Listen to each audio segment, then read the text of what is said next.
My anxiety started when I was a junior in college. It got to the point where I had this emotional breakdown and I had no idea what was going on.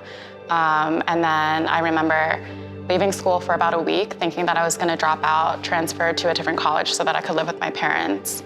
And I was laying down on my couch with my parents next to me, just hysterically crying because it was so painful. And I didn't understand what was going on, and just not really knowing who God was at that point, but just praying to him, asking him to just come and help me. And immediately my body just felt this rush of peace that I had never felt ever before, and I just stopped crying. I went back to school, graduated, and then I moved to New York, where I actually started working in fashion, which was always my dream.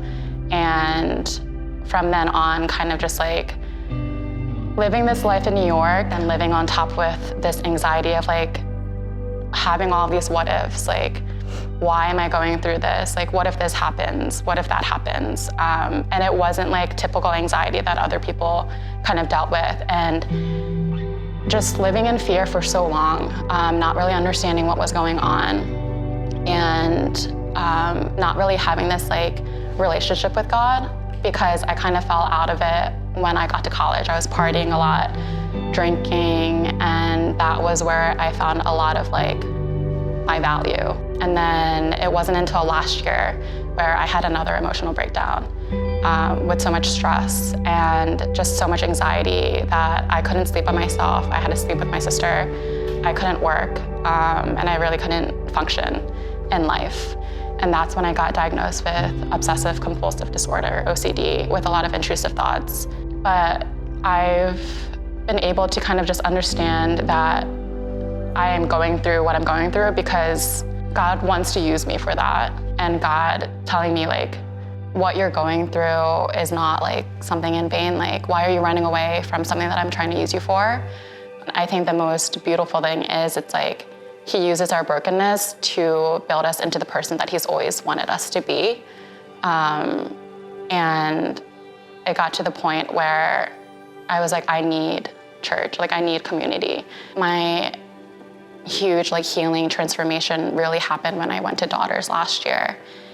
And I remember just the second night when Pastor Jenny Gilpin was praying, and just having this vision where all the girls were kind of lined up in a procession, facing each other, just how soldiers are, and their swords are kind of in a V shape.